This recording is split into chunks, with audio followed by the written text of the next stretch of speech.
The Minecraft community mob vote has a problem, and it isn't the lack of great mob choices.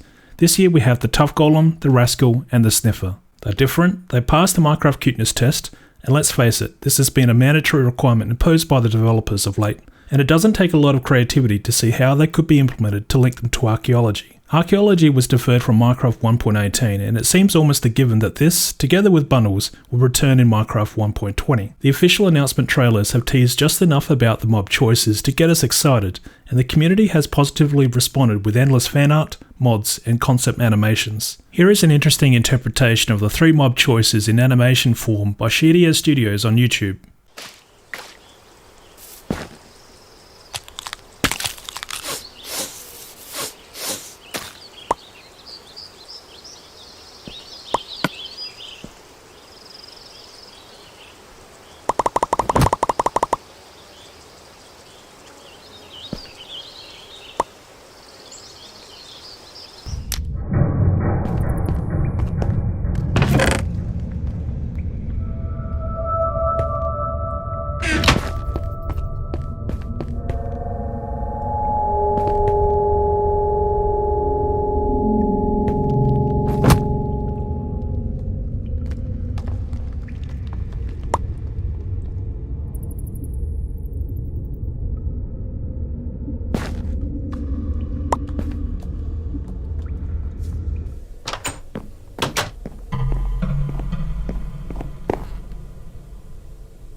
Pretty cool animations, eh? Now you might be wondering, what problem did I allude to at the start of the video? Before we tackle answering this, let's go back in time and look at the past mob votes. The first community mob vote resulted in the Phantom being added to Minecraft.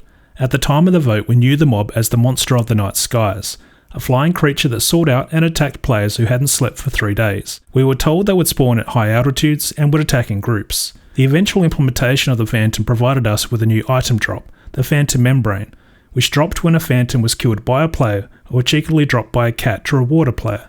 This item can be used to repair damaged elytras. Given the elytra is a late game feature, it is highly likely a player has already enchanted their elytra with mending, which arguably provides a better method of repairing it and making the Phantom Membrane rather redundant. The second community mob vote had the Glow Squid as the winning mob. As part of the mob vote announcement, we were told the Glow Squid would spawn as a passive mob in dark bodies of water and would have an illuminating texture in the same way that the Enderman's eyes do. A new item drop was added as part of the mob implementation, the Glow Ink Sac, which dropped when a Glow Squid died.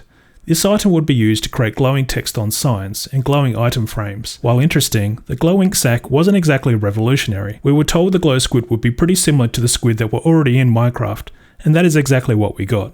The LA was the third and previous community mob vote winner. At the time of voting, we were told it was a small fairy-like mob that was able to collect similar items if it was already given an item, and they would return collected items to a player or note block. They would also dance when a jukebox was playing a record nearby. Again, this is exactly what we got when the mob was implemented. Later we received the ability to duplicate an LA with an amethyst shard, but this was more about managing the scarcity of how the mob spawns over a planned feature. Now what does this all mean? The details we're told about for a mob at the time of the mob vote have historically been feature complete. Sure, we've seen some texture, name and item drop changes, but we haven't seen the mob features and characteristics expanded in any meaningful way from the initial announcement. After the initial excitement of a new mob has faded away, we're left scratching our heads around how a new mob has improved gameplay depth or expanded the lore of the game. We've been left wanting more. Going back to the Glow Squid, the mob vote announcement did hint the potential for something mysterious. Wow! What was I meant to say again? Vote for Minecraft? Can't talk, must admire glow. The hypnotizing capability was intriguing, and it provided mystery.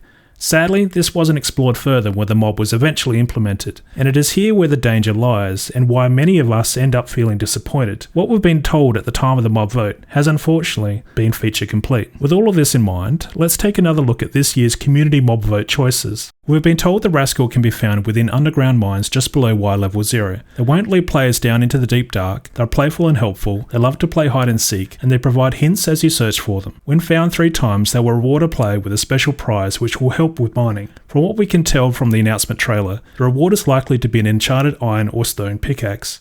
We haven't been told if the tools could be equipped with a unique enchantment, or if a new unique tool or storage item could be provided as a reward, so we can't expect these could be a possibility. On face value, the reward from the Rascal seems to only benefit the early game. The Tuff Golem announcement stated the mob would be passive, and has both a roaming and statue state. In its statue state, they can hold and display any item we give it, and in its mob state, it will stroll around randomly and pick up whatever dropped item it comes across if it wasn't already holding an item. There is no mention that we can control when the mob switches between the mob and statue state, for example through the use of redstone, so we need to assume the player won't have this level of control. We're told we will need to craft the Tuff Golem, similar to snow and iron golems, and we can change the appearance of the Tuff Golem cloak if we include a wool block in its construction. We therefore know there is 16 different variances of the Tuff Golem, each with a different coloured cloak, and perhaps a 17th variance if the default cloak colour doesn't match an existing wool colour. Finally, we have the Sniffer Announcement, where we've been told it was once an extinct mob. It was known as a gentle giant having excellent horticultural skills. The eggs can be found in chests within underwater ruins, which can be hatched at the surface level. The Sniffer can locate once lost ancient seeds, which can be grown to create new unique plants. Note the mob vote announcement mentions seeds and plants,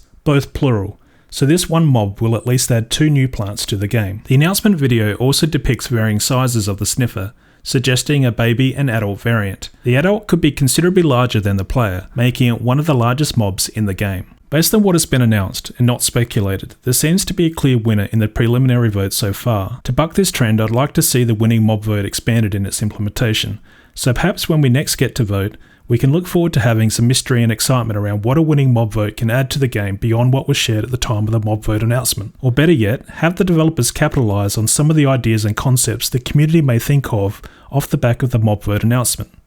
Who knows, maybe community feedback could be used to better expand the depth and usefulness of a winning mob.